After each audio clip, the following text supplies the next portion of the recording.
नमस्कार, मी निखिल द पॉलिटिक्समध्ये आपल्या सगळ्यांचं अगदी मनापासून स्वागत. गेली 2 आठवडे राज्याच्या आणि देशाच्या राजकारणात अनेक घडामोडी घडताना दिसतायत. जो पहिला आठवडा होता डिसेंबरचा त्यामध्ये रशियाचे अध्यक्ष पुतिन भारत दौऱ्यावर होते. तेव्हा देखील अनेक राजकीय घडामोडी दिल्लीमध्ये घडल्या. याच काळात संसदेचं सत्र देखील सुरू आहे, जे 19 डिसेंबरपर्यंत चालणार आहे. त्यामध्ये देखील अनेक महत्त्वाच्या घडामोडी घडताना पाहायला मिळाल्या. अशा सगळ्या घडामोडींचा आपल्याला आजच्या या भागामध्ये आढावा घ्यायचा आहे.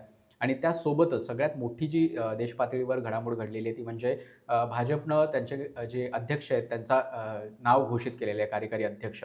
सो त्याबद्दल देखील आपल्याला बोलायचं आहे आणि या सगळ्या राष्ट्रीय राजकारणाची, राज्यातील राजकारणाची चर्चा करण्यासाठी माझ्यासोबत आहेत ज्येष्ठ पत्रकार आणि राजकीय विश्लेषक प्रशांत दीक्षित सर. सर, आपलं स्वागत आहे पॉलिटिक्स. नमस्कार निखिल, नमस्कार. मी जसं म्हटलं की राष्ट्रीय राजकारणात बऱ्याच घडामोडी घडतायत. सुरुवात आपण तिथनंच करूया आणि नंतर राज्याच्या राजकारणाबद्दल देखील बोलूयात. सुरुवात भाजपच्या राष्ट्रीय अध्यक्षांपासून, जे नड्डांना एक्सटेन्शन मिळालं, त्यांची एक्सटेन्शन असलेली टर्म देखील संपली, तरी देखील अजून ते त्याच पोझिशनला आहेत आणि शेवटी काल भाजपने त्यांची घोषणा केलेली आहे कार्यकारी अध्यक्षांची. या घटनेकडे आपण कसं बघता? नितीन नवीन जे बिहारमध्ये मंत्री आहेत, कॅबिनेट मंत्री, संघटनेतला त्यांचा अनुभव, त्यांच्याबद्दल नक्की काय माहिती आहे? आणि एवढा अननोन फेस म्हणजे कुठल्याही माध्यमांमध्ये कधीही चर्चा ऐकली असं मला तरी आठवत नाही. त्याबद्दल काय सांगाल? पहिलं कसं की सर्वांना भाजपने गुगली टाकली. म्हणजे दिल्लीतले अगदी मोठमोठे पत्रकार, विश्लेषक जे अगदी प्रो भाजप आहेत वगैरे, त्या सगळ्यांना की भाजपची निर्णय घेण्याची जी एक यंत्रणा आहे, जी काही आहे ती, त्यांचं जे एक फीडबॅक मेकॅनिझम आहे, संघाबरोबरचे त्यांचे ज्या काही चर्चा वगैरे चालतात, त्या सगळ्याचा सुतराम कल्पना ते बाहेरच्या लोकांना मिळू देत नाहीत. हे भाजपचं, मोदींच्या भाजपचं वैशिष्ट्य आहे. ते बरोबर का चूक ह्याच्याबद्दल आपण नंतर हे करू. पण मुळात पूर्वी जसं दिल्लीमध्ये काँग्रेस पक्षात भरपूर बातम्या मिळायच्या, भाजपमध्येही मिळायच्या, अडवाणी आणि यांचा चालू असेपर्यंत कोण ना कोण बोलायचं, आपलं काय चाललंय कळायचं, सुगावा लागायचा, काही नॅरेशन सेट केली जायची भाजपच्याने. प्रमोद महाजन यात माहीर होते किंवा अरुण जेटली होते. आम्ही हे केलेलं आहे की ते कसे आम्हाला गुंतवायचे आणि गुंतवायचे म्हणण्यापेक्षा हे सगळं बंद केलं आहे या सरकारने.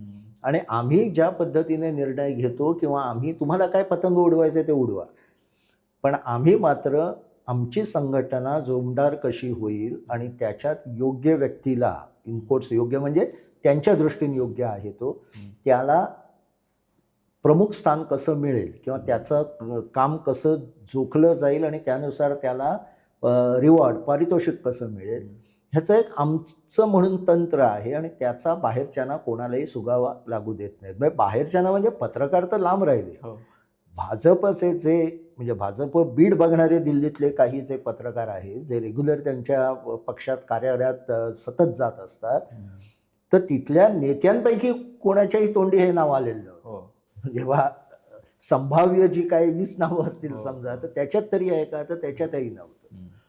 आता ह्याचा अर्थ कसा लावायचा? माझ्या मते हा आपण सगळे तर्कच करणार आहोत, आता म्हटलं तसं आपल्याला काही कशामुळे तो निर्णय घेतला हे माहीत नाही आणि हे सांगितलंही जाणार नाही पुढच्या काळात. माझ्या मते हा एका पद्धतीने हे रिस्क घेणं आहे किंवा आपण राजकीय जुगार असंही म्हणू शकतो की इतक्या तरुण माणसाला, अननोन माणसाला एकदम राष्ट्रीय अध्यक्ष करणं हे सामान्य पद नाही आहे. भारतीय जनता पक्षासारखा जगात जो क्रमांक 1चा पक्ष आहे, ज्याची सदस्य संख्या सर्वात जास्त आहे, त्याचा अध्यक्ष हे खूप मोठं पद आहे. म्हणजे पूर्वीच्या काळात काँग्रेसचा अध्यक्ष हा पंतप्रधानांचे इक्विव्हॅलंट मानला जायचा. नेहरूंनंतर ते कमी होत गेलं, म्हणजे पंतप्रधान मोठा व्हायला लागला. पण अध्यक्षाची एक ताकद होती, कारण संघटना त्याच्याकडे असते. अशा पदावर 45 वर्षाच्या एका माणसाला बसवणं, यातनं मला राजकीय विश्लेषक म्हणून 2 अर्थ दिसतात.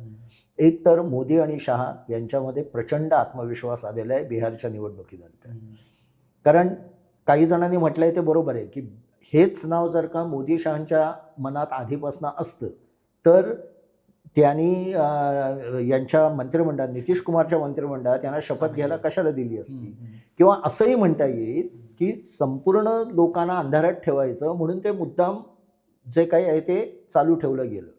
मला जी काही भाजपची म्हणजे मोदी आल्यानंतरची जी पद्धत माहिती आहे, त्यामुळे मी एवढं नक्की सांगू शकतो की नितीन नबी यांना 100% 8 दिवस तरी आधी सांगितलेलं असणार की अशा पद्धतीने तुमची ही होणार आहे. मात्र ॲब्सोल्युटली कोणाशी म्हणजे पत्नीशी सुद्धा याबद्दल बोलायचं नाही, असं सांगितलं जातं, हे माझ्या माहितीप्रमाणे देवेंद्र फडणवीसांच्या बाबत झालेलं आहे 14मध्ये. तर त्यामुळे ते अंधारात नसतील, म्हणजे ते जरी म्हणत असले मला धक्का बसला किंवा हे, ते काही तसं नसणार. त्यामुळे हा एक कॉन्फिडन्स बिहारनंतर जो आलेला आहे भारतीय जनता पक्षाच्या नेतृत्वामध्ये, की आम्ही आता आमची सगळी यंत्रणा रिव्हॅम्प करणार. 45 वर्षाच्या व्यक्तीला अध्यक्ष केल्यानंतर त्यांचे जे सगळे पुढचे काय म्हणू आपण शिलेदार उभे राहणार आहेत, ते सगळे 35-40तले असणार आहे भारतभर. फक्त तिथे नाही, भारतभर. याचा अर्थ शिवराज सिंग चौहान घ्या, देवेंद्र फडणवीस घ्या, योगी आदित्यनाथ घ्या, यांना काय बाजूला करणार असं नाही, पण तुम्ही भाजपचं सरकार पक्क करा, सरकार चालवून त्या दृष्टीने तुम्हाला जे खाती दिली आहेत ती चालवून. संघटना मात्र आता पूर्णपणे तरुण लोकांची भरती होईल. आणि हे मोदींनी बिहार निवडणुकीनंतर आणि आपल्या 15 ऑगस्टच्या भाषणातही ध्वनित केलं होतं की तरुणांसाठी तरुणांनी राजकारणात यावं, तरुणांनी अधिकाधिक राजकारणात यावं, तरच राजकारण बदलेल वगैरे त्यांनी आवाहन केलं होतं. त्याचीही सुरुवात आहे की एका तरुण माणसाला तुमच्यातल्या, कारण हे कसं आहे, लोक काही म्हणत चेष्टा करत, पण माझ्या मते तरुण वर्गात एकदम तो माहिती आहे की नाही ह्याची गोष्ट नसते, पण एवढ्या लहान वयात सुद्धा अशी जबाबदारी हा पक्ष देतो ज्याची बॅकग्राऊंड फारशी नाही. आता काँग्रेस विरोधक पत्रकार किंवा नेते पण म्हणायला लागलेत की घराणेशाही आहे त्याच्यात, कारण त्यांचे वडील आमदार होते, पण तो 25व्या वर्षी ते हे नवीन लहान वयातच त्यांचे वडील गेले. आणि काँग्रेसची घराणेशाही आणि ही घराण्याशाही क्वालिटेटिव्ह फरक आहे. काँग्रेस संपूर्ण पक्षच गांधी घराण्याच्या हातात आहे. जरी खरगे हे असले तरी, खरगेने स्वतः सांगितलंय की मला विचारून हायकमांडला विचारायला लागतं म्हणून. तर ती मॉडेल वेगळं आहे, ते बरोबर का चूक याच्यात मी जाणार नाही. काँग्रेसला ते त्यांच्यासाठी चालणार आहे आणि सगळे प्रादेशिक पक्ष पण तसेच आहे की एक घराण्याचा आहे.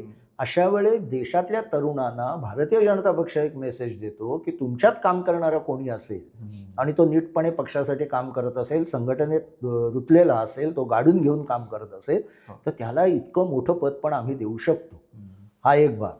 दुसरा भाग असा की आपले मोदी आणि शहा हे दुसऱ्या फळीतले हे जे सगळे आहेत, मग त्यात धर्मेंद्र प्रधान असतील, यादव असतील, तावडे असतील, देवेंद्र फडणवीस हे मुख्यमंत्री आहेत, पण मी पक्षातले म्हणतो. बाकी त्यांना सांगितलंय की तुम्ही आता जे आहे ते काम करा, पुढचा भाजप हा वेगळ्या लोकांचा असेल आणि त्याच्यासाठी एक राजकीय बळ हे आम्ही सरकारमधनं देऊ.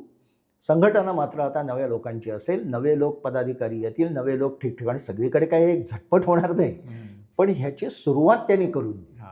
याकडे सर आता कोर्स करेक्शन म्हणून बघायचं का, म्हणजे राहुल गांधी सातत्यानं वोट चोरीचा नॅरेटिव्ह उपस्थित करताना झेनझीची आठवण करून देतात, त्यांना आवाहन करतात की तुम्हाला ही डेमोक्रेसी वाचवायची आहे, आणि मग भाजप आता पुन्हा स्वतःच्याच अध्यक्षांना 45 वर्षाचेच अध्यक्ष करतो आणि त्याच्या माध्यमातून कशा प्रकारे आपल्याला अजून तरुणांना राजकारणात आणायचं. म्हणजे तुम्ही जसा उल्लेख केला की अध्यक्ष जर 45 वर्षाचे असतील तर त्यांची राष्ट्रीय कार्यकारिणी अजून कमी वयाची असू शकते किंवा अनुभव आणि संख्येने अनुभव आणि तरुण या दोघांचा मिक्स काहीतरी असू शकतं. अगदी. तर हे त्या नरेटिव्हलाच काउंटर करण्यासाठी अर्थात मी जेन झी म्हणणार नाही तेवढं, कारण ते जेन झी आपण खूप कौतुक करतोय ना, ते फार हे छोटे आहे. ते कुठेतरी नेपाळमध्ये काहीतरी झालं आणि इकडे झालं म्हणून आपण ते म्हणजे जेनझी मध्ये त्यांना अपेक्षित असावं की 18 ते साधारण 45 वर्षाचे तरुण सगळे. तो असा ब्लॉक नाहीये ना मोठा.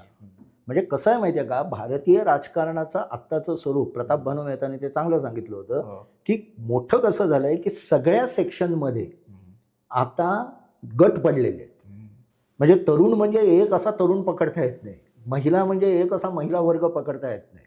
म्हणजे पक्षानुसार पडतातच, पण वयोगट म्हणजे तरुण म्हटलं तर 18 ते 35 असा धरला तर यशवंत देशमुखांच्या सर्वेमध्येही निघालं की प्रत्येक 10 वर्षाच्या ह्याच्यात कल बदलतोय आणि जसं वय वाढतंय तसा तो भाजपकडे जास्त जातोय. म्हणजे 35 ते 40 मधला, म्हणजे 30 ते 35 मधला भाजपकडे जास्त आहे, 18 वर्षाचा तेजस्वीकडे जास्त आहे, असं त्यांच्या पोस्ट पोल याच्यात आढळलं. किंवा मुस्लिमांमध्ये सुद्धा 22% महाराष्ट्रातल्या मुस्लिम महिलांनी इंडियाला वोट केलं होतं. तर त्यामुळे झालंय कसं की एकच एक असा जो ब्लॉक आपण धरतो ना, पूर्वी धरायचो, म्हणजे लालू प्रसाद म्हणजे संपूर्ण यादव त्यांच्यावर, किंवा काय मुस्लिम लीग म्हणजे सगळे मुस्लिम त्या पक्षाकडे. तसं आता राहिलेलं नाही. सरसकटीकरण जे करत सर होतं हां, चांगला शब्द आहे. सरसकटीकरण आता राहिलेलं नाही. अपेक्षांनुसार, इन्कमनुसार, उत्पन्नानुसार, सोशल ह्याच्यात जे जिथे आहेत त्यानुसार हे जे डिव्हिजन झालेलं आहे ना, याचा फायदा भाजपला मिळतो आणि ह्याचा फायदा काँग्रेस तेवढा उचलू शकत नाहीये. पण त्यांना मेसेज हाच द्यायचा आहे की आता पुढचा भाजप हा तरुण वर्ग जो आहे त्याच्या हातात जाणार आहे. वरचे कोणतरी काहीतरी ठरवतील आणि तरुणांनी फक्त सतरंजा उचलत यायचं असं आम्हाला अपेक्षित नाही. बदल करायचा आहे आणि त्यांना ग्रूम करायला आम्ही दोघं बसलेलो. आम्ही दोघं म्हणजे त्यांच्याबरोबर आणखी हे असतील, पण ते दोन मोठे चेहरे आहेत म्हणून. त्याच्यात शिवराज सिंग चौहान असतील, त्याच्यात धर्मेंद्र प्रधान असतील, त्याच्यात यादव असतील, भूपेंद्र सिंग यादव असतील, अशी मंडळी नक्की असतील. आणि भाजपचं त्यात वैशिष्ट्य काय आहे की ही सगळी मंडळी आयडिओलॉजिकली एकत्र असल्यामुळे ती चटकन फुटण्याची ही नाही, जे काँग्रेसमध्ये होतं. आयडिओलॉजिकली काँग्रेसची आयडिओलॉजी अशी राहिली नसल्यामुळे गळती लागते. इथे अजून गळती लागत नाही. आता माहित नाही आपल्याला पुढे कसं होईल, पण मला नाही वाटत की धर्मेंद्र प्रधान सोडून जातील किंवा शिवराज सिंग चौहान सोडून जातील. जसं ज्योतिरादित्य शिंदेनी काँग्रेसमध्ये केलं तसं होण्याची शक्यता भाजपमध्ये कमी वाटते, कारण तो हिंदुत्वाचा एक हा आहे ग्ल्यू म्हणा किंवा काय गम, हा त्याने जे जोडलेले आहे त्यामुळे ते बाहेर पडले तर ते अँटी हिंदू होतात, एक अँटी हिंदुत्व. आणि त्यासोबत दुसऱ्या पक्षात गेले तर तिथे ऍक्सेप्टन्स किती असणार तोही आहे. त्यामुळे हे करणं त्यांना तुलनेने सोपं जात आहे.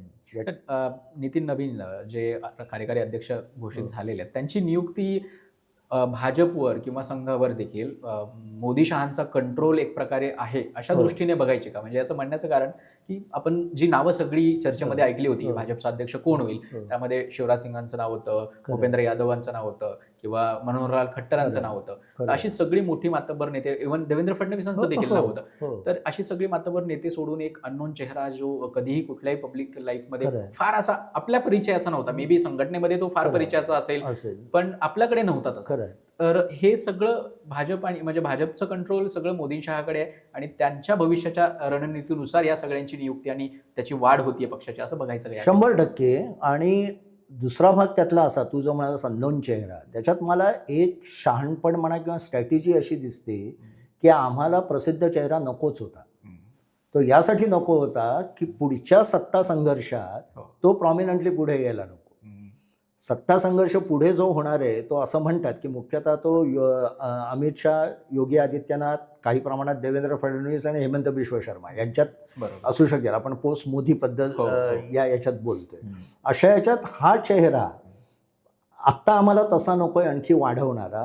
पण समजा पुढच्या निवडणुका उत्तम जिंकून तो पुढे आला तर चांगलंच आहे. म्हणजे त्यांनी प्रूव्ह केलं म्हणून मी म्हटलं हा जुगार आहे.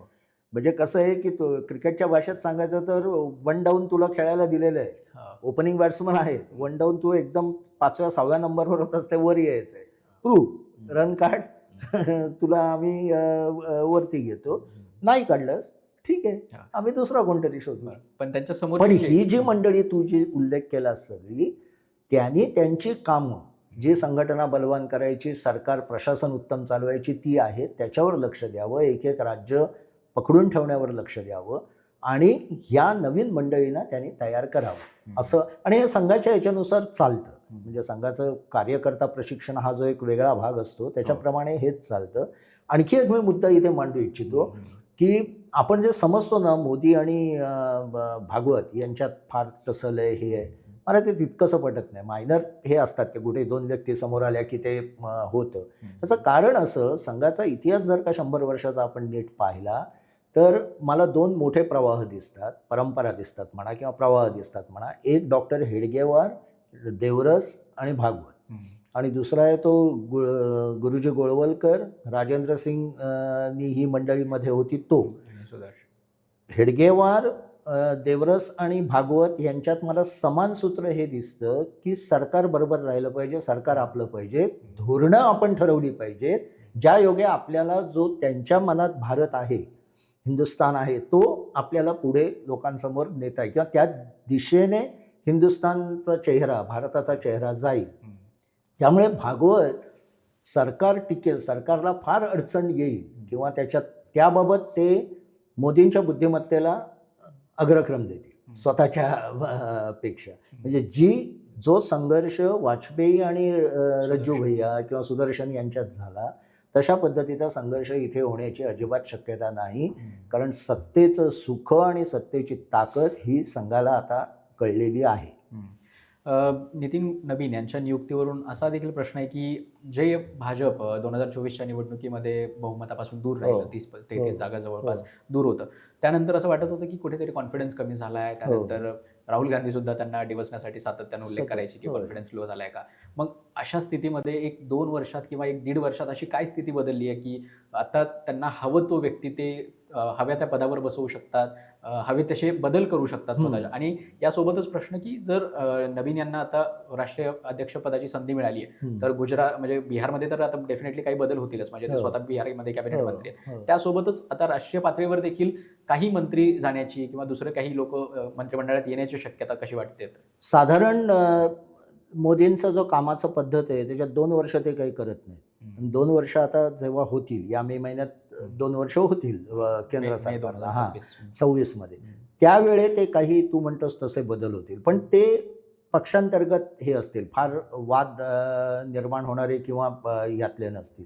मेजर ते जे आहे ना 2014 नंतर काय बदललं, माझ्या मते हे अनेकांना पटणार नाही, हे अनेकांना फार उजव्या विचारसरणीचं वगैरे वाटेल, पण मी फॅक्च्युअल म्हणून सांगतो की ज्या पद्धतीने 2024च्या पराभवाचं विश्लेषण काँग्रेस आणि काँग्रेस समर्थक लोकांनी केलं की हा हिंदुत्वाचा पराभव आहे, हे हिंदुत्व नाकारलेलं आहे, हा रामाचा पराभव आहे, हे रामाला लोकांनी नाकारलेलं आहे, त्याचं बॅकलॅश अनेक ठिकाणी आलं.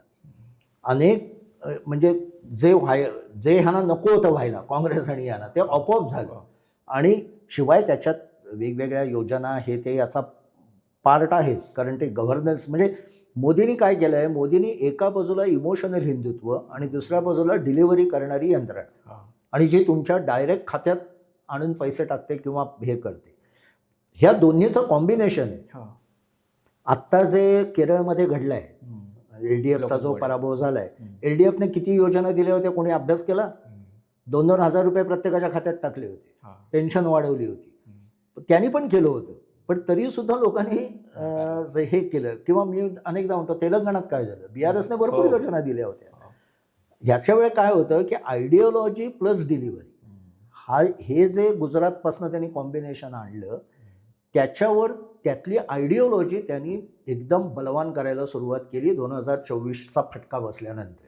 आणि जास्तीत जास्त ध्रुवीकरण कसं होईल हा प्रयत्न केला. त्याचाच पुढचा टप्पा आता चालू होणार आहे, जो आपल्याला वंदे मातरमवरच्या डिस्कशनमधनं कळतो. डिस्कशन नव्हतंच ते, वादविवाद होता, डिबेट होता. पण ते त्यानंतर प्रत्येक, मग धुरंधर सिनेमा असो, मग वंदे मातरम, धुरंधर, किंवा ते तामिळनाडूमधल्या मंदिरावर दिवा लावणं हे असो, सिस्टमॅटिकली हे जे हिंदुत्व लोकांना आकर्षित करणारं आहे, ते कडवं हिंदुत्व नाही आहे, पण हिंदू असण्याबद्दलचा जो एक अभिमान हे करणं आहे, त्याला काही जण अहंकार म्हणतील, पण काही जण अभिमान म्हणतील, ते कन्सॉलिडेट अधिकाधिक पक्क करणं, या दिशेने पुढे जायचं, हे खरं नवीन नबीबवर आता म्हणजे तरुण वर्ग जो आहे. मी मागे आपल्याच डिस्कशनमध्ये इथे म्हटलं होतं की त्यांचा उत्तर प्रदेशातला जो भाजप आणि संघाचा कामाचा पद्धत आहे, त्याच्यात पहिल्यांदा धर्मभावना जागृत करायची, नंतर धर्मरक्षक करायचं, आणि नंतर त्यांना भाजपचं मतदार करायचं, अशा स्टेजेसमध्ये ते गेलेले आहेत. हे आता त्यांना सर्व ठिकाणी वाढवत न्यायचं आहे. सर, आपण आपल्या बोलण्यामध्ये वंदे मातरमच्या चर्चेबद्दलचा उल्लेख केला, त्याकडे येऊयाच. पण त्याआधी आपण जशी भाजपच्या संघटनेबद्दल बोललो, तसं काँग्रेसच्या संघटनात्मक ह्याच्याबद्दल बोलायचं होतं की काय नक्की तिथे सध्या सुरू आहे. हायकमांड स्वतः म्हणतात की हायकमांडला विचारून सांगतो, म्हणजे कर्नाटकातल्या एकंदरीत गोंधळावरून. त्यानंतर जे हरियाणामध्ये LOP निवडायचे होते, लीडर ऑफ ऑपोजिशन, आणि दुसरं म्हणजे प्रदेशाध्यक्ष, यामध्ये पण बराच काळ गेला. असंच बिहारमधल्या पराभवाचं खापर अजून कुठल्या वेगवेगळ्या ठिकाणी फुटतंय, त्याबद्दल चर्चा सुरू आहे. तर तिथे संघटनेत काय नक्की बदल घडतायत का, किंवा ज्या दिवशी नितीन नवीन यांची निवड जाहीर झाली त्याच दिवशी रामलीला मैदानावर राहुल गांधी वोट चोरीच्या मुद्द्यावरून हे करत होते, रॅली काढली होती, भाषण केलं तिथे. आणि ह्या म्हणजे त्यांच्या रॅलीचा आवाज इतका दबून गेला की नितीन ह्यांच्या एका नावाच्या घोषणेमुळे. तर हे काय कशा पद्धतीचं राजकारण बघता की कसं झालंय ना, राहुल गांधींचं खरं म्हणाल तर मलाही कळत नाही. म्हणजे राजकीय डेमोक्रेसीमध्ये कोण जिंकतं, लोकशाही याच्यात कोण जिंकतं की ज्याचं नॅरेटिव्ह लोकांना पटतं आणि ज्याच्या नॅरेटिव्ह सांगणारी जी व्यक्ती असते त्याची क्रेडिबिलिटी काय. ह्या दोन्ही गोष्टीत मला असं वाटतं राहुल गांधी कमी पडतात. म्हणजे आता आपण ती रॅलीचं तू रामलीला मैदानावर काल झाली त्याच्यात त्यांनी भागवतांचा संदर्भ घेतला. भागवत अंदमानमध्ये सावरकरांचा पुतळ्याचं अनावरण करताना म्हणाले होते की राष्ट्रासाठी शक्ती महत्त्वाची असते, पॉवर. आणि ते खरंच आहे, सावरकरांनी जे मांडलं होतं. म्हणजे अनेक जण गमतीचा मी बाजूचा हा म्हणून सांगतो, तुम्ही जर का सावरकरांनी भारतासाठी काय धोरणं असावीत याचा अभ्यास केला तर नेहरूंनी तीच धोरणं अंमलात आणली असं दिसेल. गांधीजींचं एकही धोरण अंमलात आणलं नाही, हे फॅक्ट आहे. अणू कार्यक्रम राबवा हे सावरकरांनी पहिलं सांगितलेलं होतं, कारण ते त्या दृष्टीने विचार करणारे होते. त्यामुळे पॉवर हे महत्त्वाचं आहे. राहुल गांधीने काउंटर असं केलं की मी सत्याच्या बाजूला, पॉवर मला महत्त्वाची नाही. आणि त्यांनी गांधींचा रेफरन्स घेतला. पण गांधींची महात्मा गांधींची संघटनात्मक ताकद खूप मोठी होती, त्यामुळे त्यांच्या म्हणण्याला जे वजन होतं. आणि दुसरं त्यांचं आचरण तसं होतं. त्यातनं जी एक क्रेडिबिलिटी, तरी त्यांचे अनेक पराभव झालेले आहेत वेगवेगळ्या टप्प्यावर, की असं काय आपण तो इतिहास काय आत्ता काढायचं गरज नाही. आणि ते नॅचरल आहे, म्हणजे मी त्याच्यात काही गैर मानत नाही.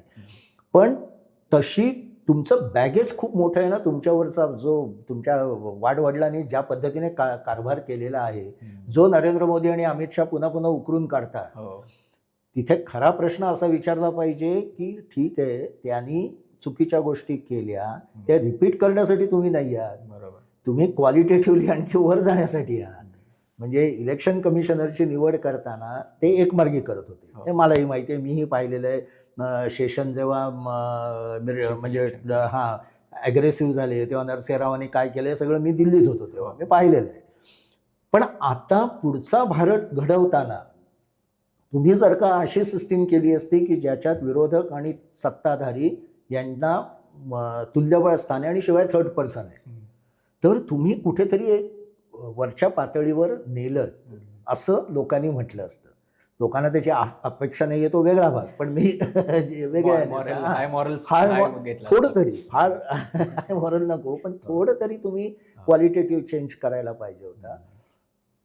राहुल गांधींचा प्रॉब्लेम हा होतोय की ते जे सांगतायत ते लोक हास्यास्पद मानतात ना, कारण तुमचा इतिहास तसा आहे तुम्ही. आणि दुसरा भाग असा की लोकांना खरोखर काय आवडत आहे, कशात. आता हा जो मी सांगितला मुद्दाम पॉवर आणि ट्रुथ, फिलॉसॉफिकली खूप मोठ्या गोष्टी. सत्तेपेक्षा सत्य महत्त्वाचं. म्हणजे कोणी टाळ्या वाजवेल त्याला, म्हणजे हे केलं तर. प्रश्न असा आहे की ज्या जैन झीचा तू उल्लेख केलास ती सत्याला महत्त्व देते का सत्तेला महत्त्व देते. आजचं जे जगभरातलं सगळं हे आहे, लोक असं म्हणतात की पॉवर पण पाहिजे आम्हाला, पॉवर. आणि दुसरं की ते जेव्हा म्हणतात की हे फक्त वोट मागण्यासाठी मोदी तुमच्याकडे येतात, तुम्ही कशासाठी जाता, लोक हा विचारतात ना प्रश्न. सो लोकांना आवडणारं नाही मी म्हणणार, अपील होणारं नॅरेटिव्ह तुमच्याकडे काय आहे जे हिंदुत्वाला काउंटर करेल. हिंदुत्व आणि डिलिव्हरी या दोन्हीला. आज असं झालं आहे की जर का उत्कृष्ट सरकार असेल डिलिव्हरी करणारं, उत्कृष्ट म्हणजे फक्त डिलिव्हरीमध्ये उत्कृष्ट म्हणतोय मी, बाकी ते काय करतायत, ट्रॅफिक जाम दूर करतायत का, आरोग्यसेवा नीट देतात याच्याशी काही लोकांना देणं घेणं नाही. मदत करणारी डिलिव्हरी होम सर्व्हिस, ॲमेझॉन सारखी होम सर्व्हिस जे देणारं सरकार आहे, ते सरकार त्याला आयडिओलॉजिकल बॅकिंग असेल तर ते उलथवणं फार कठीण आहे. हे फॅक्ट आहे. या अमेरिकेपासून सगळीकडे ती फॅक्ट आहे. अशा वेळी तुम्हाला सर्वसामान्य माणसाला अपील करणारं नॅरेटिव्ह शोधणं आणि ते जनतेतनं शोधून काढून त्याच्यावर आपली सगळी संघटना बांधणं हे खूप मोठं काम आहे. नॅशनल पार्टी, आज काँग्रेस तशी नावाने नॅशनल पार्टी राहिली, 20% मतं आहेत, पण भाजपप्रमाणे झालेली नाही. पण भाजपला नॅशनल पार्टी व्हायला 70-80 वर्ष लागली ना. म्हणजे असं ते सोपं काम नाही आहे. आत्ताच 10 वर्षात केजरीवाल धापा टाकायला लागले. हो. म्हणजे किती ते कठीण काम आहे हे कळू शकतं. त्यामुळे संघटनात्मक बांधणी करणं, माणसं निवडणं, त्या माणसांवर जबाबदाऱ्या देणं, त्यांच्यासाठी फायनान्स उभं करणं, त्यांच्यासाठी मुख्य म्हणजे असं नॅरेटिव्ह देणं की ज्यातनं लोकं आकर्षित होतील, लोकं ऐकतील. या सगळ्याची तयारी, आणि हे शिकवून नाही आहे. म्हणजे हे तुम्ही 10 लोकं, आता काल एक महत्त्वाची बातमी आहे की स्ट्रॅटेजिस्ट आपले प्रशांत किशोर यांना भेटले, प्रियांका गांधींना भेटले. 3 वर्षापूर्वी भेटलेले होते, तेव्हा त्यांना जी पद हवे होतं ते राहुल गांधींनी दिलं नव्हतं. त्यामुळे ते बाहेर गेले, त्यांनी स्वतःचा पक्ष काढला. मला माहीत नाही आता बिहारमध्ये त्यांना लक्षात आलं असेल एकूण राजकीय पक्ष चालवणं कठीण आहे, त्यापेक्षा स्ट्रॅटेजिस्ट म्हणून पैसे चांगले कमवता येतील आणि आपण काँग्रेसकडे परत जाऊ, काही स्ट्रॅटेजी त्यांना आखून देऊ. पण ही स्ट्रॅटेजी जनतेला ती विश्वासार्ह वाटते की नाही याच्यावर सगळं आहे ना. त्यांनी ममता बॅनर्जींसाठी जी स्ट्रॅटेजी आखली ती विश्वासार्ह वाटली, कारण ममता बॅनर्जींचं आचरण, ममता बॅनर्जींचं काम करण्याची पद्धत ही सगळी तशी होती, आणि हे भाजपलाही कळलंय. पण राहुल गांधींच्या बाबत किंवा काँग्रेसच्या बाबत ते खरं ठरेल की नाही, कारण मागचं बॅगेज इतकं मोठं आहे. मोदींवरही ते बॅगेज आहे, मोदींवर बॅगेज आहे ते गुजरात दंगलीचं, पण ते पॉझिटिव्ह आहे त्यांच्यासाठी, कारण समाज त्यांना त्या दृष्टीने बघत नाही. ते म्हणतात नाही हा हिंदूंसाठी लढणार आहे, हां, आणि नेमक्या त्याच्यावरच हे हल्ला करतात, आणि तिथे पंचायत होते. त्यामुळे काँग्रेससमोर मोठी आव्हानं आहेत, आणि ती व्यासपीठावरनं सुटणारी नाही, ती युट्यूबरकडनं सुटणारी नाही, ती विरोधी यातनं गाडून घेऊन काम करणारी फौज उभी करणं हे एकमेव त्याच्यावर उत्तर आहे. आपण सुरुवातीच्या चर्चेमध्ये काँग्रेस आणि भाजप दोघांच्याही संघटनात्मक पातळीवरच्या चर्चा केल्या, पण मला दुसरं जी महत्त्वाची चर्चा मागच्या आठवड्याभरात वाटते ती म्हणजे संसदेमध्ये वंदे मातरमवर देखील चर्चा झाली, आणि त्यासोबतच दुसऱ्या दिवशी इलेक्टरल रिफॉर्म्सवर देखील चर्चा झाली. अनेक महत्त्वाची भाषणं या दोघी पिरियडमध्ये झाली. स्वतः अमित शहा पंतप्रधान, आणि दुसऱ्या बाजूला राहुल गांधी असतील किंवा गोगोई असतील, आणि प्रियंका गांधींचं सुद्धा भाषण झालं. या दोन्ही चर्चांबद्दल काय वाटतं नक्की, म्हणजे काय एकंदरीत उद्देश होता हे सगळं घडवून आणण्याचा? म्हणजे बंगालचे इलेक्शन येते असं सांगितलं गेलं म्हणून वंदे मातरमची चर्चा, काँग्रेसच्या कुकर्मांची आठवण करून देण्यासाठीची पुन्हा एक संधी मिळावी म्हणून वंदे मातरमची चर्चा, आणि दुसऱ्या बाजूला विरोधकांना एक नरेटिव्ह मिळाला की रिफॉर्म्स बद्दल बोलताना वोटचोरीचा मुद्दा पुढे रेटण्याचा प्रयत्न केला. तर या दोन्ही चर्चांकडे तुम्ही कसं बघता, आणि यातून कोणी किती गोल स्कोअर केले, कोणाचं नरेटिव्ह जनतेपर्यंत पोहोचलं, याबद्दल काय? मला खरं म्हणशील तर ना थोडंसं आश्चर्य वाटतं, आणि थोडीशी लोक आपल्या याच्याबद्दल खंतही वाटते की वंदे मातरम किंवा SIR हे संसदेतले जे विषय होते त्याचं जर यूट्यूबवर तुम्ही अनेक ठिकाणी थंबनेल पाहिले तर कौन जीता, किसने ये किया. संसद हे जिंकण्याने ह्याचं नाही आहे, संसद हे डिबेटिंग आहे, डिस्कशन्स आहे. म्हणजे मी थोडंसं लॉफ्टी बोलतोय, लोकांना असं वाटेल की तुम्ही फारच, पण वस्तुस्थिती ती आहे. आणि मी संसदेतली अशी संभाषणं पाहिलेली आहेत की ज्याच्यावर खरोखर डेलिबरेशन ज्याला म्हणतो, एकमेकांशी वाद संवाद होणं आणि त्यातनं पॉलिसी ठरवणं, याच्यासाठी संसद आहे. आता झालं आहे कसं की या बाजूने ट्रेजरी म्हणजे ज्याला आपण सरकार म्हणतो त्यांच्याकडनं काही आलं की त्याला विरोध करायचा, तिकडनं काही आलं की इतिहास उकरून काढायचा आणि हे करायचं. हे संसदेचं काम नाही करत. वंदे मातरमच्या बाबत सरळ सरळ कळत होतं की 150 वर्ष त्याच्यावर चर्चा होणं, म्हणजे त्याने तो ऑकेजन मिळालं आहे. पण त्यातनं मी जे मगाशी म्हटलं की आपलं हिंदुत्वाचं कन्सॉलिडेशन अधिकाधिक पक्क करायचं आहे. बंगाल हा त्यातला एक भाग आहे. ते बंगालकडे बघून नाही चर्चा केली, कारण त्यांना माहिती आहे बंगालमध्ये आपण जास्तीत जास्त 100पर्यंत जाऊ, सरकार काय उलटून टाकू, अजून तरी ताकद आहे, बाहेर बोलून देत ते. पण वस्तुस्थिती मी सांगतो, ओव्हरऑलचं हिंदू सेंटिमेंट आहे, एक हिंदू वोट बँक. माझं म्हणणं असं आहे की गेल्या 2014 पासून अधिक वेगाने, पण याची सुरुवात आपल्याला मीनाक्षीपुरमपासून दिसते की हळूहळू हिंदू वोट बँक तयार होत गेलेली आहे. ती आपल्याबरोबर कशी राहील आणि त्याचे एकमेव रिप्रेझेंटेटिव्ह प्रतिनिधित्व हे भारतीय जनता पक्ष करतो. हे वेगवेगळ्या नॅरेटिव्हमधनं सांगून त्यातनं हॅमर करणं हा वंदे मातरम डिस्कशनचा होता. आणि त्याला काउंटर करायला काँग्रेसने सुरुवात केली चांगली की वंदे मातरममध्ये जो भारत अपेक्षित आहे, ज्या पद्धतीची आहे तसा भारत आहे का आता, पण ते तसं त्यांना रेटता आलं नाही. त्यांना अनेक गोष्टी सांगतायचं. असं मला नेहमी वाटतं ना की भारताचे आज 8%, 12%, तुम्ही जे काही 8% म्हणाल किंवा इतके इकॉनॉमिक शॉक ज्याला म्हणतो, धक्के हे भारताने सोसले, त्याला कारण नरसिंह रावांचं काम आहे. त्यांनी जे घडवलं, मी पुस्तक लिहिलं ते त्यासाठीच लिहिलं हो, त्याच्यावर. हो. पण काँग्रेसच ते मान्य करत नाही. आणि त्यामुळे स्वतःच्याच नेत्याला ओन करणं, एक्झॅक्टली, नरसिंह किंवा रावांना त्यांच्या धोरणाला पण ओन ओन करत करणं नाही ना, नाही. की हे आमच्या मधनं मधनं कोणतरी बोलतात. पण रेटून ते सांगायला पाहिजे होतं ना, की तुम्ही आज एवढी गोष्ट बोलू शकता, याला कारण ही आर्थिक धोरणं आहेत आणि ही आम्ही मांडली बरोबर. किंवा राबवली. हा जो प्रॉब्लेम झाला ना, तर वंदे मातरमवर चर्चा करण्यात भाजपचा तो उद्देश होता. आता काही जण म्हणतात वंदे मातरमवर चर्चा करण्यात ते फसले, असं मला काही वाटत नाही. त्यांना जे काही सांगायचं होतं त्यांच्या मत. दुसरं कसं झालं आहे, टी व्हीवरनं हे जेव्हा संसदेचं डिबेट जायला लागले ना, प्रमोद महाजनांनी याची सुरुवात केली आणि अटल बिहारी वाजपेयींसाठीच केली, की त्यांच्या भाषणाने हे होणार. त्याचा तेव्हाही भाजपला फायदा झाला. पण त्यामुळे झालंय असं, की आपापल्या मतदारसंघाकडे बघून लोक बोलतात सगळे नेते. पूर्वी तसं व्हायचंच नाही. आपापलं म्हणजे दे आर नॉट ॲड्रेसिंग तिथले लोक, म्हणजे ते भले म्हणून देत स्पीकर, पण ते जनतेला, म्हणजे आम्ही लोकांना सांगतोय, आमच्या मतदारांना. हे जे झालं आहे ना, ते तिथे भाजपने माझ्या मते ते कन्सॉलिडेट केलं. SIRच्या बाबत बेसिक मला प्रॉब्लेम हाच दिसतोय, की वोट चोरी सिद्ध होण्या इतकी संख्या, ज्यांची मतं अस्तित्वात असून मतदानाचा हक्क त्यांचा हिरावला गेलेला आहे, अशा 100 काय 10 माणसंसुद्धा अद्याप दाखवता आलेली नाही. बिहारमधल्या SIRमध्ये कोणाला काहीही चूक काढता आलेली नाही. इनफॅक्ट सुप्रीम कोर्टसुद्धा तेच विचारतंय. आणि आता काही ठिकाणी मतं कमी होतील, उत्तर प्रदेशात मोठ्या प्रमाणात होतील असं म्हणतायत.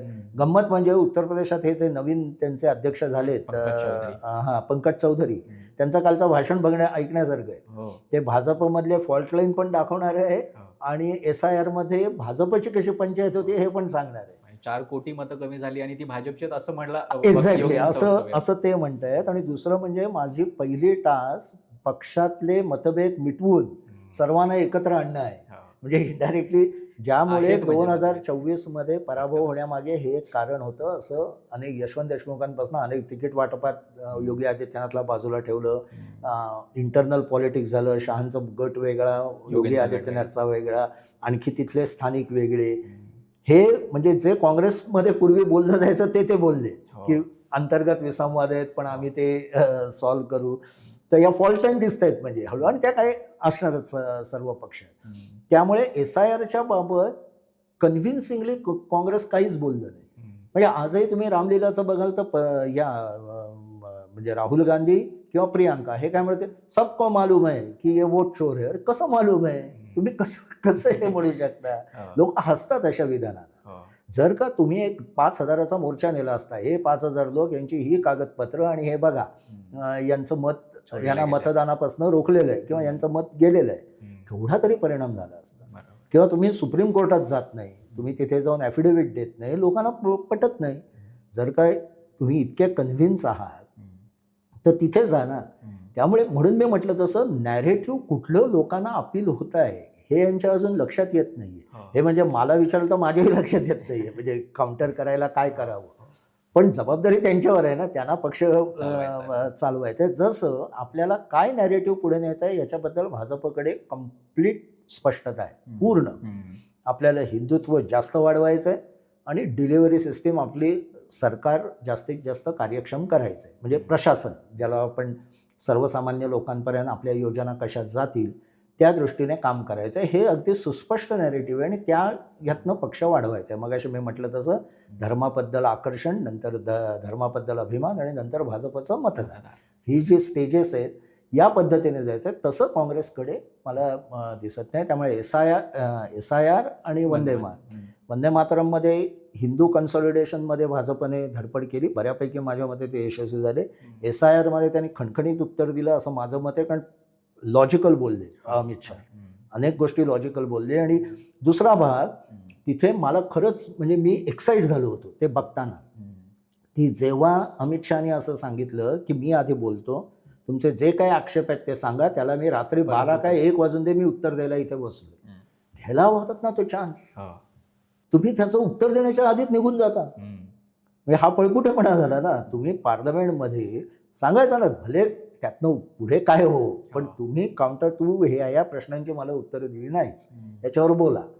असा खरोखर डिबेट झाला असताना तर लोकांनी ते लोकांना म्हणजे राहुल गांधींबद्दल आणि एका काँग्रेसबद्दल किंवा जे काही लोकांनी निर्णय घेतला असता जो काही घ्यायचा पण तो खऱ्या अर्थाने तिथे खडाजंग किंवा काय म्हणतो एक झटापट झाली असती चांगली वैचारिक, ती संधीच सोडली तुम्ही.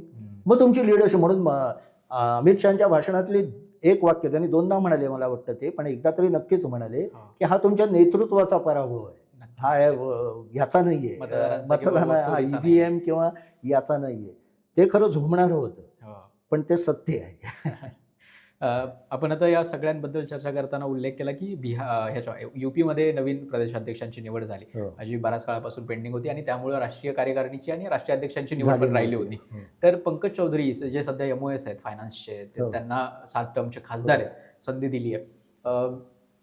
तिथे मोठे गटबाजी सांगितले जाते की एक योगींचा गट आहे, मुख्यमंत्री आहेत, आणि दुसऱ्या बाजूला केशवप्रसाद मौर्य जे उपमुख्यमंत्री जे हायकमांडच्या जवळचे म्हणजे अमित शहा आणि मोदींच्या जवळचे. तर या सगळ्या कॉन्फ्लिक्टकडे राष्ट्रीय राजकारणाच्या दृष्टीने बघताना कसं बघता? कारण युपी जिथे 80 जागा आहेत आणि त्यातल्या 30-40 जागा मागच्या वेळी त्यांना पराभवाचा सामना करावा लागला आणि त्यामुळे बहुमतापासून दूर राहील. अशा वेळी एकतर पुढच्या 27च्या सालात तिथे निवडणुका आहेत मार्च महिन्यात आणि पुढे लगेच 29 मध्ये लोकसभा निवडणुका. युपी ज्याने जिंकला तो देश जिंकतो आणि तो पंतप्रधान होता असं म्हटलं जातं. तर या सगळ्या दृष्टीने तिथे कसं बघता? योगींची चॉईस मला वाटतं कुर्मीच असलेले स्वतंत्र देवसिंग होते आणि असं सांगितलं जायचं जे 2022 साली सुद्धा प्रदेशाध्यक्ष होते आणि आता हे राजनाथ सिंग यांच्या गटातले चौधरी यांना केलं असं म्हटलं. तर या सगळ्या गटबाजीकडे कसं बघता? युपीमध्ये भाजपच्या एकंदरीत भविष्याकडे कसं बघता? तिथे सुरळीत राहील सगळं वातावरण? नाही, युपी ही खरीच लिटमस टेस्ट आहे. युपी अजिबात त्यांना सोपं नाही आहे. योगी आदित्यनाथांची लोकप्रियता जबरदस्त आहे, याच्यात काही वाद नाही. एका मोठ्या वर्गात त्यांनी खूप लोकांना अट्रॅक्ट केलेलं आहे आणि उत्तर प्रदेशचा डेव्हलपमेंट पण खूप झालेली आहे. म्हणजे आजच्या घडीला तुम्ही जर का सगळे केंद्रीय पातळीवरचे नॉर्म्स बघाल तर महाराष्ट्रात म्हणजे महाराष्ट्र एक नंबरला आहे किंवा पण उत्तर प्रदेश जास्तीत जास्त FDI घ्यायला लागला आहे हळूहळू आणि त्यांनी अनेक बदल केलेले आहेत.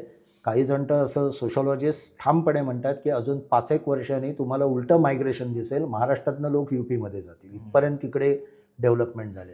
पण जातीचं स्ट्रक्चर अजूनही पक्कं आहे आणि कुर्मी जात ज्याचे चौधरी हे आहेत ही गेले काही वर्ष भाजपपासून दूर जाते आणि ते लक्षात घेऊनच अखिलेश यादव यांनी लोकसभेमध्ये जे त्यांनी पिछडा, दलित आणि अल्पसंख्याक असं जे PDA मांडलं आणि त्यांनी यादव घराण्यातले 4-5 लोक सोडून बाकी अन्य लोकांना आपले उमेदवारी दिली, त्याचा मोठा परिणाम झाला. त्यामुळे कुर्मी वोट आपल्याला परत घेतलं पाहिजे हे कॅल्क्युलेशन त्याच्या मागे आहे. उत्तर प्रदेश हा कारण उत्तर प्रदेशातला पराभव आणि हा किंवा मोदींना लोकसभेमध्ये फक्त 1.5 लाख मतांचं बहुमत मिळणं हा एका अर्थाने खूपच अडचणीचं हे आहे पंतप्रधानाला. तर त्यामुळे उत्तर प्रदेश ही खूप मोठी कसोटी आहे आणि ती ह्या दोघांचीही आहे. म्हणजे चौधरी ते सुद्धा मला वाटतं असे 55 वगैरे का 60 वर्षाचे, ते 60 वर्षाचे आणि हे आता जाणार आहेत नवीन 45 वर्षाचे. तर या दोघांना त्या पिचवर खेळून आपलं वर्चस्व म्हणजे पूर्ण संघटना बांधून सत्ता राखणं आणि त्यासाठी योगींना मदत करणं ही खूप मोठी टास्क आहे. त्याच्यात इंटरेस्टिंग भाग म्हणजे मी नरसिंहरावांचा अभ्यास करताना लक्षात आलं होतं, नरसिंहरावांना भारतातल्या राजकारणातल्या जाती वैशिष्ट्यांची फार चांगली जाण होती. ते असं गमतीने म्हणत नाही मी, म्हणजे गमतीने पण नाही, त्यांच्या चर्चेत म्हणत की नियामक कुठे बसवायचा असेल, जो नियम ठरवतो हे करतो, तर ब्राह्मण IAS अधिकारी बघा. पण प्रशासन चालवायचं असेल तर कायस्थ बघा. कारण निजामाच्या राज्यात कायस्थ प्रशासन चालवायचे आणि बऱ्याच ठिकाणी भारतात प्रशासनावर कायस्थांची ही होती. सांगायचा मुद्दाम हा असा, नवीन नबी भाई कायस्थ आहे आणि हे कुर्मी. तर हे जे कॉम्बिनेशन BJP करताय ते त्याचे कसे परिणाम होतील हे बघायला पाहिजे. पण मगाशी आपण बोललो तसं फॉल्ट लाईन दिसायला लागल्यात उत्तर प्रदेशात. विसंवाद आहे, जसं हवं तसं राजकीय समीकरणं जमत नाही आहेत. डेव्हलपमेंटवर मात्र जोरात काम चाललं आहे, हिंदुत्वावर जोरात काम चाललं आहे, म्हणजे कन्सॉलिडेशन होत आहे. पण त्याला काउंटर जे अखिलेशने समीकरण केलं आहे ते सहजासहजी मोडण्यासारखं नाही. म्हणजे तिथे बंगाल इतकी नसली तरी चांगले टसल होणार हे नक्की आहे. आपण पुन्हा एकदा राज्याच्या राजकारणाकडे येऊयात. आजच महानगरपालिकांच्या निवडणुकांची घोषणा झाली आहे. नगर परिषद आणि पंचायतीच्या निवडणुकीमध्ये काय हो. स्थिती होती, अंतर्गत महायुतीमध्ये संघर्ष दिसला, हे सगळं आपण पाहिलंय.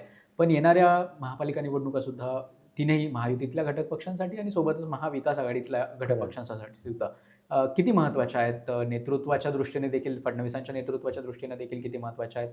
भाजप जो प्रामुख्यानं शहरी पक्ष म्हटला जातो, बरोबर. अर्बनायझेशन महाराष्ट्रात मोठ्या प्रमाणात आहे हो. आणि आता सध्याच्या 29ही महानगरपालिकांमध्ये सध्या खरं आहे. ज्या प्रामुख्यानं शहरी भागात खरं आहेत. आहे. तर हे सगळं पाहताना काय वाटतं नक्की भाजपच्या या निवडणुकांमध्ये किती स्टेक्स आहेत? त्यासोबत शिंदे कशाप्रकारे त्यांना टॅकल करतायत आणि थोडीशीही स्पेस द्यायला तयार नाहीत, आपल्या हो, जागेमध्ये घुसू हो, द्यायला तयार नाहीत. हो. हा येणारा काळ देखील मग पुन्हा एकदा महायुतीमधील अंतर्गत संघर्षाचा असणार आहे का? 100% संघर्षाचा आहे आणि त्याहून महत्त्वाचं म्हणजे तुझा दुसरा पार्ट होता प्रश्नाचा, हां. की शिंदेची व्यूहरचना ही भाजपसाठी नक्कीच डोकेदुखी म्हणा किंवा आत्ताच्या घडीला ते फायदाही घेतील त्याचा. आता इथे पुन्हा भारतीय जनता पक्षाची लवचिकता दिसते. म्हणजे नेहमी म्हटलं जातं ना, ते बरोबर आपली तंत्र बदलतात परिस्थिती लक्षात घेऊन. जसं जात जनगणनेबाबत केलं किंवा लोकसभा निवडणुकीनंतर हिंदुत्वाला परत फ्रंटला आणलं, हे जे करणं आहे ना, तर ही लवचिकता महाराष्ट्रात त्यांनी दाखवली. एकनाथ शिंदे आणि फडणवीसांमध्ये बऱ्यापैकी दुरावा होता. काय कारणं होती आपल्याला माहीत नाहीत, पण फडणवीस त्यांना एका अंतरावर ठेवत होते. अजितदादांबद्दल जास्त झुकलेले आहेत की काय असं वाटत होतं. इथे मला एकनाथ शिंदेंचं वैशिष्ट्य वाटतं आणि कौतुक करावं असं वाटतं यासाठी, की त्याने आत्ता नगरपरिषदांच्या निवडणुका ज्या पद्धतीने झंझावाती दौरे केले आणि ज्या पद्धतीने आपला पक्ष, तू जे म्हणाला तसं घुसू दिलं नाही भाजपला खाऊ दिलं. नेहमी भाजपबद्दल तक्रार काय केली जाते, हा पक्ष असा आहे की हा दुसऱ्यांना खातो. या तक्रारीत मला तथ्य यासाठी तथ्य वाटत नाही, म्हणजे खातो हे खरं आहे, पण तुम्ही खाऊ देता म्हणून खातो ना. त्यांनी काय असं नसतं सांगितलेलं, तुम्ही तितकेच आक्रमक असाल, तुम्ही तितकंच जोरात काम करत असाल तर भाजपला खाता येत नाही. ममता बॅनर्जींनी दाखवून दिलंय, DMKने दाखवून दिलंय तामिळनाडूमध्ये. समोर तुम्ही लढत कशी देता याला महत्त्व असतं, ते एकनाथ शिंदेने दाखवलं. एकनाथ शिंदेने ज्या पद्धतीने 6-6, 7-7 सभा घेऊन पिंजून काढला त्यांचे जे काही बालेकिल्ले होते हे होते, आणि आपल्या लोकांना पुन्हा, बरं त्यांच्या मंत्र्यांवर आरोप झाले, भ्रष्टाचाराचे आरोप झाले, त्या सगळ्याच्या पलीकडे ते गेले. आणि त्यांनी ज्या पद्धतीने कन्सॉलिडेट स्वतःचं पुन्हा केलं ताकद, की माझी ताकद आहे तितकी आहे, किंबहुना ती वाढवू सुद्धा शकतो मी किंवा वाढवता येईल मला, हे अमित शहांच्या लगेच लक्षात आल्यानंतर त्यांनी सांगितलं जुळवून घ्या, आणि ते जुळवून घ्यावं लागलं. म्हणजे रवींद्र चव्हाण जे मग भेट घ्यायला गेले, त्यांना सुद्धा लगेच भेट मिळाली नव्हती असं मला कळलं, पण नंतर एकनाथ शिंदेने बरोबर वेळ घेऊन भेट दिली आणि आता ते एकत्र आहेत, कारण हिंदुत्वाच्या मुद्द्यावर मतांची फूट नको आहे. पुन्हा इथे मुद्दा हाच येतो जो राहुल गांधींच्या बाबत येतो. नगर परिषदांच्या निवडणुकात भले पराभव झाला असता, पण उद्धव ठाकरे आणि काँग्रेसच्या किंवा कोण आपले मीडियात प्रिय असणारे राज ठाकरे यांना झंझावती दौरे करायला काय कोणी थांबवलं होतं? मराठवाड्यात पावसाने जी काय भयानक स्थिती झालेली आहे, जमीन धुपलेली आहे, अनेक ठिकाणी मदत म्हणजे काही वर्ष लागतील रिस्टोर व्हायला, अशा पद्धतीने पावसाने नुकसान केलं आहे. केवढी संधी होती सरकारला धारेवर धरायची. संसदेत आता काही प्रश्न केले, आपले विधानसभेत प्रश्न केले, तो वेगळा भाग आहे, पण तुम्ही जमिनीवर जाणं आणि आपल्या लोकांना गोळा करणं, किंवा आजच्या घटनेला त्या घोसाळकरांची सून भाजपत गेली, त्याने मोठं पत्र लिहिलं आहे की नाही मी पक्षाबरोबरच आहे, त्याला काही अर्थ नसतो ना. म्हणजे मी तुमच्याबरोबर आहे हो, पण तुमच्या विरोधात लढणार आहे, असं होत नाही ना. हे असं का होत आहे? तुम्हाला लोकांमध्ये जायला कोणी अडवलंय? तुम्ही का जात नाही आहात? आणि फक्त पत्रकार परिषदा आणि त्यातनं तुम्ही कन्सॉलिडेट स्वतःला कसं करणार, हा प्रश्न आहे. आणि ते एकनाथ शिंदेनी ती चूक केली नाही. मला अशी मध्ये ही होती की शंका होती की यांचं एकनाथ शिंदे केजरीवालांसारखं फक्त तक्रार करणारे, कारण ते 10 वेळा दिल्लीला जायचे, त्याच्यावर त्यांची चेष्टा व्हायची. पण दिल्लीला जाऊन त्यांनी जे काही केलं त्याचे परिणाम आता दिसत आहेत ना. त्यांना हवे तसे फासे फिरवले आणि भाजपला आपल्याबरोबर यायला लावलं. आता जागा वाटपात काय होईल, किती वादावादी होईल, तो वेगळा प्रश्न आहे. पण उघडपणे आज भाजपला सांगावं लागतंय की एकनाथ शिंदे आमच्याबरोबर आहेत, अजितदादा काही ठिकाणी आमच्याबरोबर आहेत, पण शिंदेनी त्यांची जी ताकद दाखवून दिली आहे त्यामुळे भाजपला ते मोठं एक आव्हान आहे. अशासाठी भाजपला आत्ताच्या घडीला म्हणजे आपण विधानसभा निवडणुकानंतरचा डेटा पाहिला तर भाजपला एक्सपांड व्हायचं असेल तर एकच मार्ग आहे, तो म्हणजे काँग्रेसचं जास्तीत जास्त पतन करणं. कारण आणि काही प्रमाणात उद्धव ठाकरेंचं करणं. पण एकनाथ शिंदेनी जर का उद्धव ठाकरेंची स्पेस घ्यायला सुरुवात केली आणि राज ठाकरे नेहमीप्रमाणे आहेत तेवढेच राहिले, माध्यमात असतात तेवढे, प्रत्यक्ष खाली माहीत नाही, तर काँग्रेस हाच एकमेव भाजपला एक्सपान्शनचा हा मिळतो. कारण विधानसभा निवडणुकानंतरचा डेटा आपण पाहिला तर दोन्ही शिवसेना, दोन्ही काँग्रेस यांची मतसंख्या आणि भाजपची मतसंख्या ही 14 पासून जवळपास सारखी राहिलेली आहे. किंवा भाजपची थोडीशी कमीच झाली होती, ती आता एक्सपांड करायची आहे त्यांना. त्यामुळे भाजपला पूर्ण बिहारमध्ये सुद्धा तसं झालेलं नाही, पण उत्तर प्रदेशसारखं जर का पूर्ण महाराष्ट्रात सत्ता स्थापन करायची हे स्वप्न मला पुढची 10 वर्ष तरी पूर्ण होईल असं दिसत नाही. एकनाथ शिंदे तिथे तुम्हाला त्यांना बरोबर घेऊन जायला लागणार असं आत्ताच्या घडीला दिसतंय आणि हा संघर्ष कदाचित वाढूही शकतो पुढच्या काळात. म्हणजे एकदा महापालिका निवडणुका झाल्यानंतर सत्तेचं वाटप कसं होतं, स्थायी समित्या कोणाकडे जातात, त्या ठिकाणी किती मतदार आपले नगरसेवक कोणाकोणाचे किती निवडून येतात, ह्याच्यामुळे देवेंद्र फडणवीसांची डोकेदुखी खूप वाढणार आहे. फडणवीसांच्या बाजून जाणारी मोठी गोष्ट या महापालिकांमध्ये की म्हणजे त्यांना विकास करणारा मुख्यमंत्री म्हणून बघितलं जात आहे आणि त्यांच्यावर भ्रष्टाचाराचे कुठलेही आरोप नाही. तसं केटाळ या तिघांवरही नाही. म्हणजे असं आत्ता पार्थ पवारमुळे थोडं अजितदादा डिफेन्सिव्ह झाले, पण अजून एकनाथ शिंदेंवर सुद्धा डायरेक्ट डाग लागलेले नाही, देवेंद्र फडणवीसांवर लागलेले नाही. आणि ते जनरेशन नेक्स्ट ज्याला आपण म्हणू, मी जेन झी म्हणणार नाही, पण ओव्हरऑल मध्यम वर्ग आणि ज्याला ॲस्पायरेशनल व्हॅल्यू ज्याच्या आहेत, ज्याला पुढचं भविष्य चांगलं व्हावं असं वाटतं, त्यांना 100% आकर्षित करणारा तो चेहरा आहे. आणि त्यांची धोरणंही तशी आहेत. म्हणजे विशेषतः डेव्हलपमेंट आणि इन्फ्रास्ट्रक्चरमध्ये ते जे काही करतायत त्याचा नक्की मला वाटतं फायदा मुंबईत होईल, अन्य महापालिकात, पुण्यासारख्या अन्य महापालिकात पण होईल. कारण ते दिसणार आहे समोर, ते होत आहे आणि त्यातनं रोजगारही वाढतो, ओव्हरऑल इकॉनॉमी वाढते, याचा नक्कीच फायदा होईल. पण ग्राउंडमधले जो वेगळा वर्ग आहे, जो भाजपकडे आकर्षित झालेला नव्हता, जो अजूनही नाही, तो लाडक्या बहीण या योजनेमुळे शिंदेंकडे आकर्षित झाला होता. जो विधानसभेत आर्थिकदृष्ट्या कमी इन्कम असलेला ग्रुप हा शिंदेंमुळे भाजपकडे आला होता. उच्चवर्णीय किंवा मध्यम वर्ग हा देवेंद्र फडणवीसांमुळे आला होता. आणि अजितदादांमुळे पश्चिम महाराष्ट्रातला जो साखर आणि याच्यावर अवलंबून आहे, सहकारावर अवलंबून आहे, तो आला होता.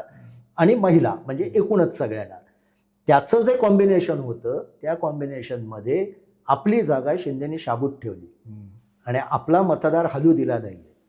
तिथे भाजपला शिरकाव करता आला नाही. त्यामुळे महापालिका निवडणुकांपेक्षाही, निवडणुका इंटरेस्टिंग आहेतच आपल्यासाठी असतातच, नंतरची सत्तेची समीकरणं प्रत्येक महानगरपालिकेत कशी बनतात हे महाराष्ट्रासाठी खूप इंटरेस्टिंग आहे. कारण या निवडणुकांमध्ये सत्तेच्या समीकरणं बसवण्यासाठी फोडाफोडीचं राजकारण खूप मोठ्या प्रमाणात होऊ शकतं, ज्याच्यात अपात्रतेचा नियमच लागू असतो.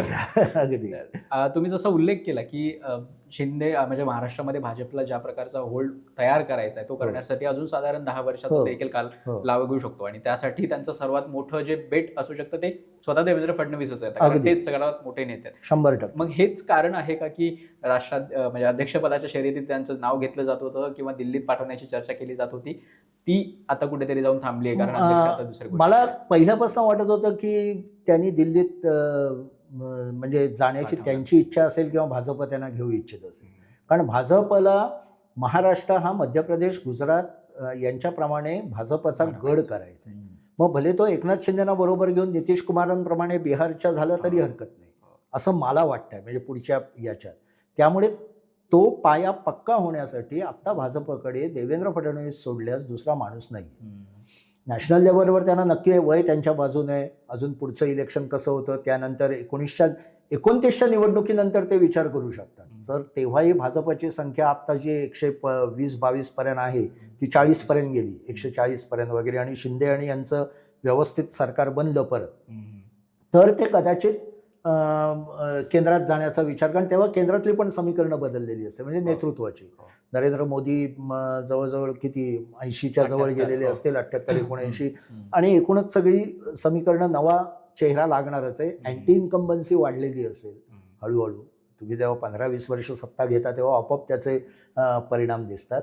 अशा वेळेस त्यांना ते फ्युचर आहे, त्यांना आहे, हेमंत विश्व शर्माला आहे, योगी आदित्यनाथला आहे, अमित शहा. हां, अमित शहाना पण आहे. अमित शहा तर 100% ते याच्यात आहे. तर देवेंद्र फडणवीसांचं एकच आहे, त्यांच्याबद्दल अन्य राज्यातही मत चांगलं आहे की हा कार्यक्षम आहे आणि हा पुढच्या पिढीचा माणूस आहे, जे अजून योगी आदित्यनाथांबरोबर आहे असं मला वाटत नाही. त्यांना एक दबंग नेता आणि हा एक अशी त्यांची इमेज आहे.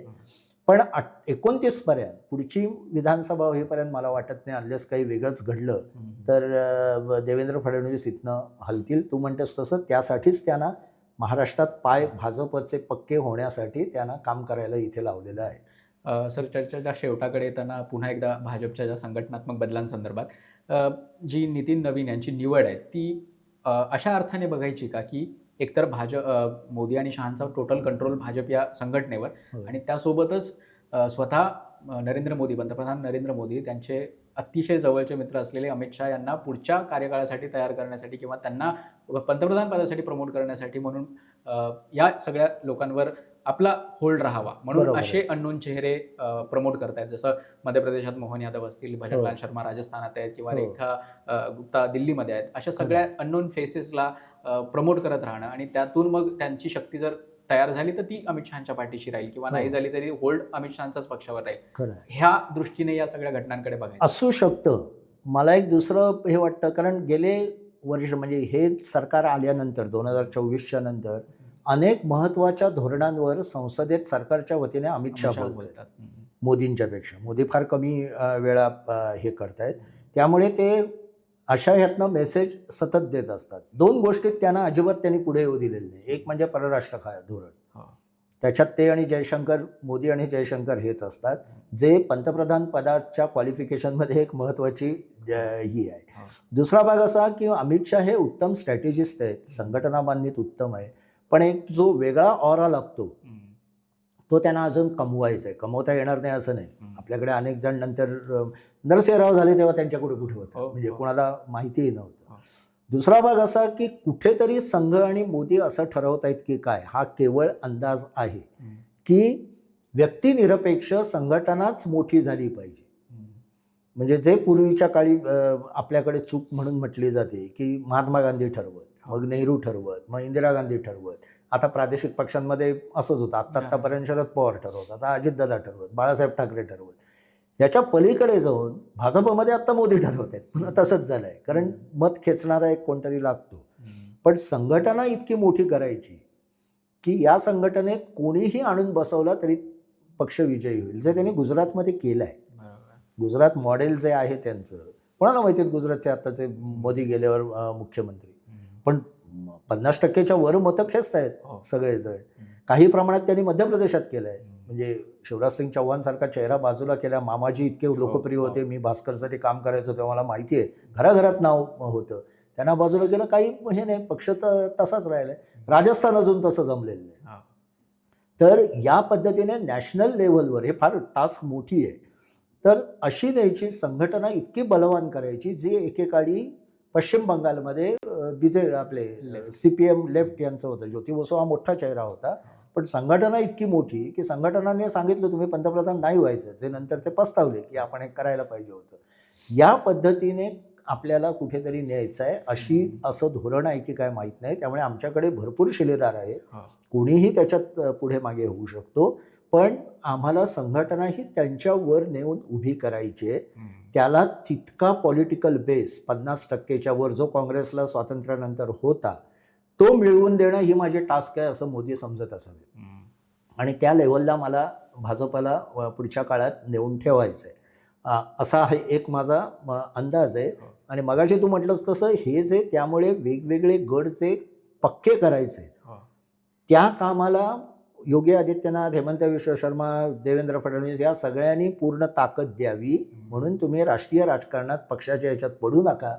ते काय ते आम्ही चालवतो, आमच्या पद्धतीने आम्ही त्याचं एक्सपान्शन करतो आणि ते तुम्हाला तुमची सत्ता राखायला मदतच करतील. असं 2 स्तरावर चालू आहे असं मला स्ट्रॅटेजिकली वाटतं. खरं खोटं आता मी म्हटलं तसं कसोटी आहे नवीन नबीब यांची की आपले नितीन नबीब यांची की या प्रत्येक निवडणुकीत त्यांचं जोखलं जाणार आहे आणि सुदैव त्यांना एवढंच आहे की मोदी शहांचं पण जोखलं जाणार आहे, त्यामुळे पराभव झाला तरी त्याच्यात वाटेकरी असतील हाही त्यांना एक दिलासा आहे.